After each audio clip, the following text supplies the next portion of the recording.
Good morning everyone. आज के video में हम लोग बात करेंगे factor 2 of officers like qualities, जो होता है सोशल एडजस्टमेंट। इससे पिछले वीडियो में हम लोगों ने फैक्टर 1 की बात की थी। फैक्टर 1 प्लानिंग एंड ऑर्गेनाइजिंग, वो वीडियो ऑलरेडी आप लोग देख चुके होंगे।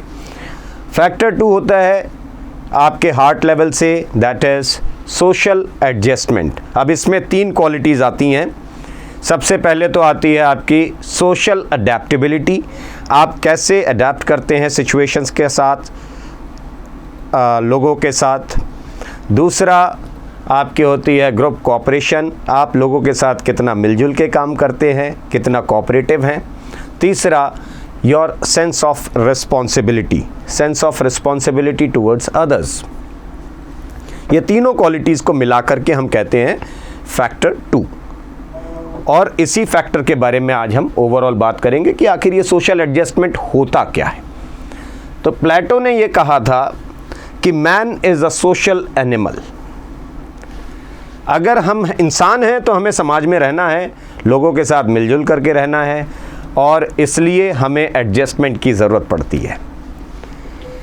Social adjustment is a psychological process and an effort made by an individual to cope up with standards, values and needs of a society in order to be accepted, ताकि जो हमारे समाज के स्टैंडर्ड्स हैं, जो वैल्यूज़ हैं, जो ज़रूरतें हैं, उनके अनुसार जो हम अपने बदलाव लाते हैं अपने व्यक्तित्व के अंदर, उस चीज़ को, उस प्रोसेस को कहते हैं सोशल एडजस्टमेंट। अब ये ग्राफ देखिए कि होता क्या है सोशल एडजस्टमेंट में।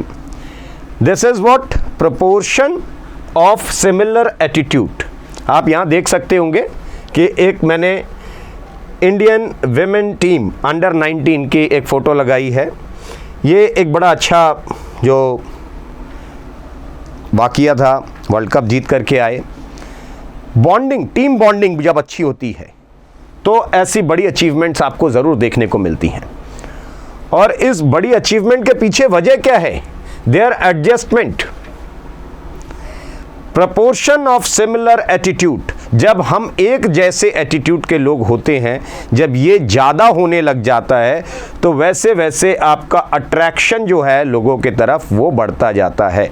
तो जितना आपका सिमिलर एटीट्यूड रहेगा लोगों के साथ, उतना ही आपका अट्रैक्शन या बॉन्डिंग लोगों के साथ बढ़ती चली जाएगी। Perception and social adjustment, the process of behaviour.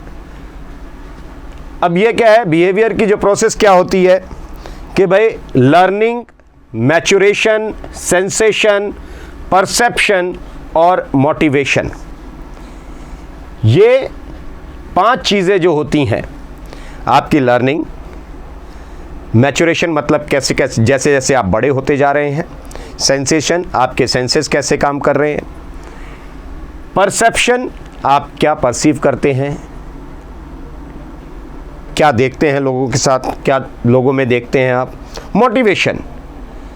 ये 5 चीज़ें होती हैं जो आपके सोशल एडजस्टमेंट को बनाने में कंट्रीब्यूट करती हैं।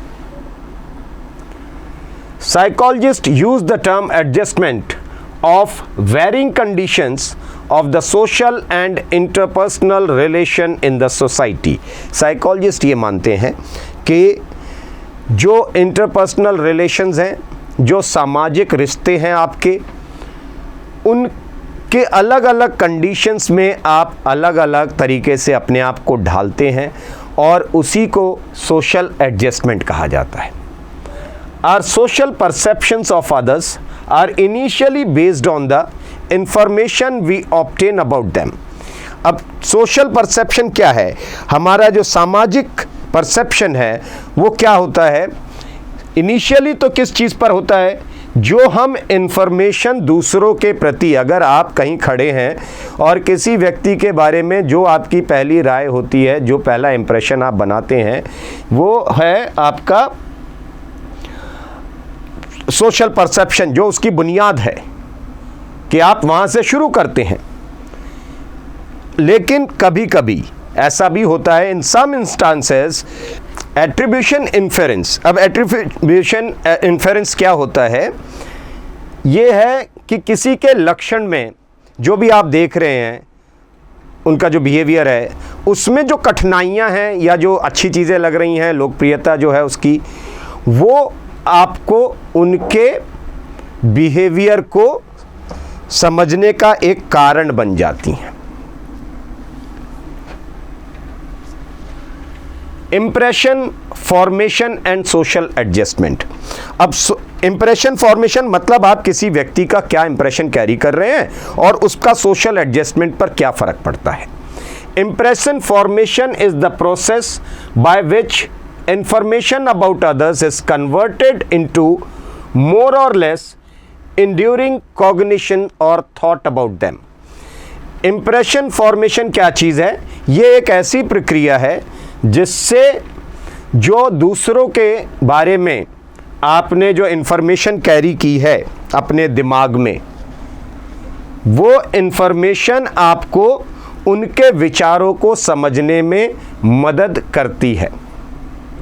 They are facts from the basic cognitive framework by which we understand others and try to adjust with them। तो इसके आधार पर जो आपने ये जो कॉग्निशन बनाया है या जो कॉग्निटिव फ्रेमवर्क आपने तैयार किया है, उसके आधार पर फिर आप उनके अनुसार अपने आप को एडजस्ट करने के लिए तैयार हो जाते हैं। Other process in social adjustment, और क्या क्या प्रक्रियाएं होती हैं सोशल एडजस्टमेंट में? First is stress and adaptation. आप कैसे अडेप्ट करते हैं और क्या स्ट्रेस होते हैं। Environmental factor which make it hard for an individual to live are called stress. जो एनवायरमेंटल फैक्टर्स हैं, जो वातावरण में और भी जो फैक्टर्स मौजूद होते हैं, जो बाहरी दुनिया है, इसका जो बहुत सारे ऐसे फैक्टर्स होते हैं जो आपको जीने के लिए या थोड़ा सा आपके जीवन को मुश्किल बना देते हैं, उनको हम कहते हैं स्ट्रेस, है ना। बहुत सारे लोग बोलते हैं स्ट्रेस, बहुत स्ट्रेस्ड हो। स्ट्रेस का मतलब वो अंदर से नहीं आता है, दूसरी चीज़ें उसको प्रेरित करती हैं। वो एनवायरमेंटल फैक्टर्स होते हैं जो उसके दिमाग में चल रहे होते हैं और उसकी वजह से उसको अपने जैसा वो नॉर्मल जी सकता था वो नहीं, दिमाग में कुछ और चलने लग जाता है। That is called stress. The stress is experienced as irritation or as discomfort. Stress जब भी आएगा आपके दिमाग में तो या तो आप डिस्कम्फर्ट हो जाएंगे या फिर इरिटेट होने लग जाएंगे। As a slightly more advanced level, stress is explained as the anticipation of harm. तो थोड़ा सा और ज़्यादा जब ये स्ट्रेस बढ़ जाता है तो फिर क्या होने लग जाता है, नुकसान ज़्यादा होने लग जाता है या नुकसान होने का एक कारण बनने लग जाता है। In human beings, certain kind of stresses produce anxiety। और जो कुछ प्रकार के स्ट्रेस ऐसे दिमाग में कैरी करते हैं जिससे एंग्जाइटी आना शुरू हो जाती है आपके जीवन में, और anxiety sometime produces defensive response. Anxiety जब भी आएगी तो आप डिफेंसिव होने की कोशिश करने लग जाते हैं। Defences are generally regarded as poor methods of adjustment. और जैसे ही आपने डिफेंसिव होने की कोशिश करना शुरू कर दिया, वैसे ही आप क्या है, खराब एडजस्टमेंट की तरफ जाने लग गए हैं। मतलब देखो, बेसिस कहाँ से स्टार्ट हुआ? स्ट्रेस से। स्ट्रेस से एंग्जाइटी में कन्वर्ट हुआ, एंग्जाइटी से वो पुअर एडजस्टमेंट में कन्वर्ट हो गया। Second is social influence. अब सोशल इन्फ्लुएंस क्या है? The process of social influence contains two critical elements. One is someone's intervention, second is inducing change in other person. Intervention का मतलब है किसी का हस्तक्षेप होना। इंड्यूसिंग चेंज इन अदर्स मतलब किसी के अंदर चेंजेस लाने के लिए उसको प्रेरित करना। The phenomena of influence which also induce imitation, conformity and obedience. Phenomena of influence मतलब किसी से जब आप इन्फ्लुएंस होते हैं तो क्या करते हैं, आप उसकी तरह बनने की कोशिश करते हैं, उसकी तरह काम करने की कोशिश करते हैं। तो ये क्या है, आप उसको इमिटेट करने की कोशिश कर रहे हैं या उसको पालन करने लग जाते हैं। Always contain an agent which has caused a change in the focal person. अब जिसको देख करके, अब मान लीजिए एक व्यक्ति को लेकर के आप बहुत इन्फ्लुएंस होते हैं, तो आप क्या है, फोकल पर्सन। और जिस व्यक्ति को देख करके आप इन्फ्लुएंस हुए हैं, जिसने आपको इन्फ्लुएंस किया है, वो कौन है, वो है एजेंट, है ना। बहुत सारे यंगस्टर्स क्या करते हैं, कोई स्पोर्ट्स पर्सन हो गया, कोई फिल्म एक्टर हो गया, उनको या अपने इर्द गिर्द किसी आर्मी ऑफिसर को देख लिया, अपने पेरेंट्स को, फादर को देख करके कई लोग हो जाते हैं। तो ये जो लोग इन्फ्लुएंस कर रहे हैं, उनको जो इन्फ्लुएंस करता है वो एजेंट होता है, और जो इन्फ्लुएंस होता है वो फोकल पर्सन होता है। Influence situations can be differentiated by noticing the different characteristics of agent and of the behaviour that makes up the intervention. अब देखो क्या है कि इन्फ्लुएंस जो सिचुएशन करती हैं वो क्या है कि आप अपने एजेंट का मतलब जिससे आप प्रेरित हो रहे हैं, जिससे आप इन्फ्लुएंस हो रहे हैं, तो उस व्यक्ति के कैरेक्टरिस्टिक्स को या उसके कैरेक्टरिस्टिक्स में क्या क्या चीज़ें हैं, अलग अलग कैरेक्टरिस्टिक्स जो उनकी हैं, उनको आप उनसे इन्फ्लुएंस होना शुरू करते हैं। वो आपके स्रोत बन जाते हैं आगे, और आपका जो है वो जो कैरेक्टरिस्टिक्स आपको उनके जो है एजेंट के आपको प्रेरित कर रहे हैं, यही होता है आपका इंटरवेंशन, किसी का हस्तक्षेप। अब ये आप वैसे नहीं रह गए जैसे आप थे, किसी से इन्फ्लुएंस हुए तो उनका जो हस्तक्षेप आया आपके बिहेवियर के अंदर, जिससे बदलाव होना शुरू होगा आपके अंदर। The following 5 concepts helps us to understand the process of social influence better। अब ये सोशल इन्फ्लुएंस के लिए बेहतर समझने के लिए क्या होगा, 5 कॉन्सेप्ट्स हैं। ये कौन से 5 कॉन्सेप्ट्स हैं? पहला है सोशल फैसिलिएशन। सोशल फैसिलिएशन का मतलब क्या होता है, in a group situation the presence of others would always influence performance and the efforts to bring changes in performance of an individual are called social facilitation। ये क्या है, जब आप कभी ग्रुप में काम करते हैं, तो जब ग्रुप में काम करते हैं तो दूसरों की जो प्रेजेंस होती है वो आपको इन्फ्लुएंस करती है काम करने के लिए, और जो चेंजेस आप लाते हैं अपने काम के प्रक्रिया में उनकी मौजूदगी से, वो है सोशल फैसिलिएशन। दूसरा होता है imitation. Imitation involves change in the focal person's behavior that matches as copies to others' behavior। दूसरों के बिहेवियर को एक फोकल पर्सन, मतलब जो व्यक्ति प्रेरित हो रहा है, इन्फ्लुएंस हो रहा है, वो क्या करता है, जिससे इन्फ्लुएंस हो रहा है या जो और लोग मौजूद हैं उनके बिहेवियर को इमिटेट करना शुरू कर देता है। जैसे आप देखते होंगे बहुत सारे यंगस्टर्स जो होते हैं वो अपने रोल मॉडल्स को इमिटेट करते हैं, है ना।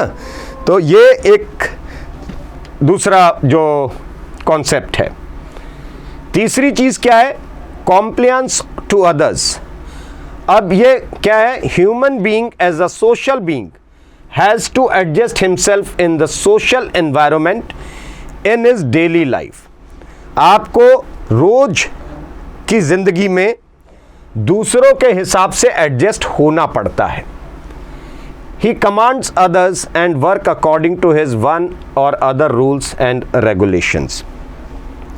मतलब हम क्या करते हैं, हम उन चीजों का अनुपालन करने लग जाते हैं।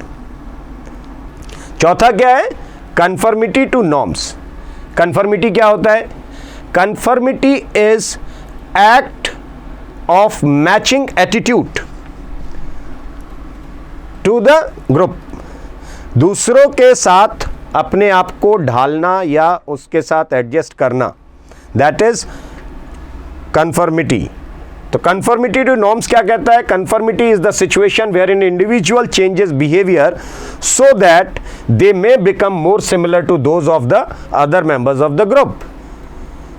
मतलब हम अपने आप को इस तरीके से ढालते हैं, इस तरीके से बदलते हैं ताकि हम बाकी लोगों के साथ या ग्रुप में मौजूद बाकी लोगों के साथ हम उनके जैसे बन जाएं, उनके जैसे दिखें।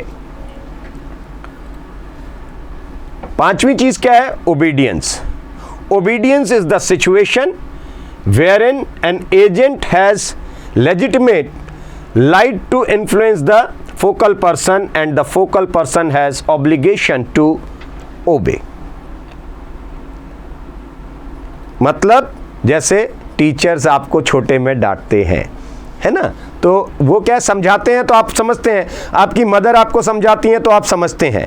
यही है ओबीडियंस कि एक कोई आपको समझाता है और आप उसकी बात को मान लेते हैं। तो ये 5 फैक्टर्स हैं, ये 5 कॉन्सेप्ट्स हैं। अब देखो इन कॉन्सेप्ट्स को ऐसे समझते हैं हम लोग कि ये जो अभी हमने 5 कॉन्सेप्ट्स की बात की, वो 5 कॉन्सेप्ट्स हम यहाँ पर लिखे हुए हैं। Social facilitation, imitation, compliance of others, conformity to norms and obedience. मगर उसके ऊपर एक और चीज़ लिखी हुई है कि characteristics of agent. Characteristics of agent का मतलब एजेंट कौन हुआ? जो प्रेरित हो रहा है, जो इन्फ्लुएंस हो रहा है, वो है एजेंट। टाइप्स ऑफ इंटरवेंशन, कैसा हस्तक्षेप होता है, कैसे बदलाव आता है और क्या कॉन्सेप्ट उसको कहते हैं। एजेंट कौन हुआ? सोशल फैसिलिटेशन के अंदर एजेंट होता है एक अनजान व्यक्ति। कोई भी अनजान व्यक्ति किसी से भी प्रेरित हो सकता है। जैसे अगर आप मान लीजिए किसी स्पोर्ट्स पर्सन से, बहुत सारे लोग महेंद्र सिंह धोनी से प्रेरित होते हैं। महेंद्र सिंह धोनी आपको नहीं जानते हैं लेकिन आप प्रेरित होते हैं, तो आप तो उनके लिए स्ट्रेंजर हुए ना। तो आप हैं स्ट्रेंजर और उनके जो आप प्रेरित कैसे हुए? जब आप उनको टेलीविज़न पर देखते हैं या कहीं एयरपोर्ट पे देख लिया, कहीं मिलने का मौका मिला, स्टेडियम में देख लिया, तो एक अलग तरीके से प्रेरित होते हैं आप उनसे। तो उन महेंद्र सिंह धोनी की फिजिकल प्रेजेंस ये एजेंट के ऊपर काम कर रही है और इस वजह से वो प्रेरित हो रहे हैं, वो इन्फ्लुएंस हो रहे हैं। That is called social facilitation. Then when it comes to imitation, अब इमिटेशन में क्या है कि अ पर्सन, अब ये इसमें एक व्यक्ति इमिटेट कौन करता है? मैं अगर किसी की नकल करूंगा तो मैं एक व्यक्ति हूं ना, तो वैसे ही आप एक व्यक्ति का बदलाव होता है ये। और मॉडलिंग ऑफ बिहेवियर, मतलब उसके व्यक्तित्व से, उसके बिहेवियर से, ये इंटरवेंशन है। हस्तक्षेप क्या कर रहा है? बिहेवियर, और इसी को कहते हैं इमिटेशन। फिर कॉम्प्लायंस ऑफ अदर्स, इसमें क्या आएगा? पूरा ग्रुप शामिल होता है। एक ग्रुप पूरा बदलाव लाता है और उस ग्रुप में क्या होता है? इसमें भी मॉडलिंग ऑफ बिहेवियर ही काम करता है और इसको जो है हम कहते हैं compliance of others. Conformity to norms, conformity to norms में क्या होगा? यहां पर व्यक्ति कोई नहीं होता है, यहां नॉर्म्स होते हैं। जो नॉर्म्स बनाए गए हैं ग्रुप में काम करने के लिए, उन नॉर्म्स के साथ एडजस्ट करना पड़ता है आपको। और situations that increase salience of norms, मतलब वो सिचुएशंस जो नॉर्म्स को और बढ़ाती हैं, वो इंटरवेंशन होता है। पर्पस वही होता है कि भाई इस नॉर्म्स को हम टच करें, and that is called conformity to norms. Obedience, obedience में क्या है? एक अथॉरिटी। एजेंट कौन है? अथॉरिटी। एंड कमांड्स, जो कमांड करेंगे वही कमांड्स फिर आप फॉलो करते हैं, तो that is called obedience. Social adjustment बढ़ाने के लिए क्या तरीके होते हैं? अभी तो ये बात किया कि सोशल एडजस्टमेंट होता क्या है, मगर बहुत सारे बच्चे अगर ये समझते हैं कि सोशल एडजस्टमेंट थोड़ा सा वीक है, तो फिर आपको किस तरफ ध्यान देना चाहिए? क्या चीज़ें होंगी जिनके वजह से आप अपना सोशल एडजस्टमेंट बढ़ा सकते हैं? फर्स्ट इज प्रॉपर ट्रेनिंग, एक अच्छी ट्रेनिंग से गुजरिए। एडिक्वेट करिकुलम, भागीदारी करते रहिए और दूसरी एक्टिविटीज़ के अंदर, ग्रुप एक्टिविटीज़ के अंदर जितना आप पार्टिसिपेट करेंगे उतना आपको फ़ायदा होगा। एडिक्वेट रिक्रिएशनल एक्टिविटीज़, सिर्फ पढ़ाई पर्पज़ नहीं है, उसके अलावा जिन चीज़ों से आप खुश होते हैं, रिक्रिएशनल एक्टिविटीज़ जो होती हैं, खेल कूद है, ड्रामा है, ग्रुप सॉन्ग है, ग्रुप डांस है, जो कुछ भी है उसके अंदर आप ग्रुप के साथ काम करेंगे, उससे बदलाव आता है। क्लाइमेट, अपने इर्द गिर्द का जो वातावरण है वो अच्छा रखिए, अच्छे लोगों की संगत करिए।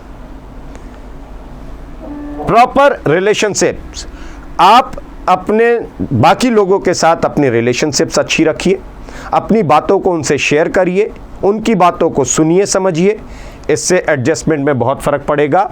और लास्ट इज इंटरेक्शन, लोगों से बातचीत करते रहिए, एक्सट्रोवर्ट बनिए।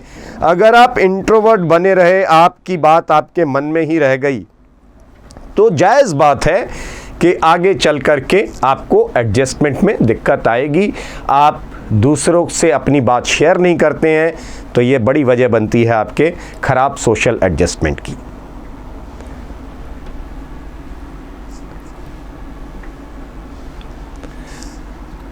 तो उम्मीद करता हूँ कि आपको ये बात समझ में आई होगी। बहुत इम्पॉर्टेंट फैक्टर है खास करके जीटीओ के लिए, तो आप लोग बिल्कुल इस पर काम करना शुरू करिए। एक अच्छा सोशल एडजस्टमेंट रखिए अपनी लाइफ में। वो 3 क्वालिटीज़ फिर दोहरा देता हूँ। First is social adaptability, second group cooperation, third sense of responsibility. ये तीनों क्वालिटीज़ आपकी सुधर जाएंगी अगर आप इतना काम करेंगे तो। Wish you very good luck, stay fit, stay healthy.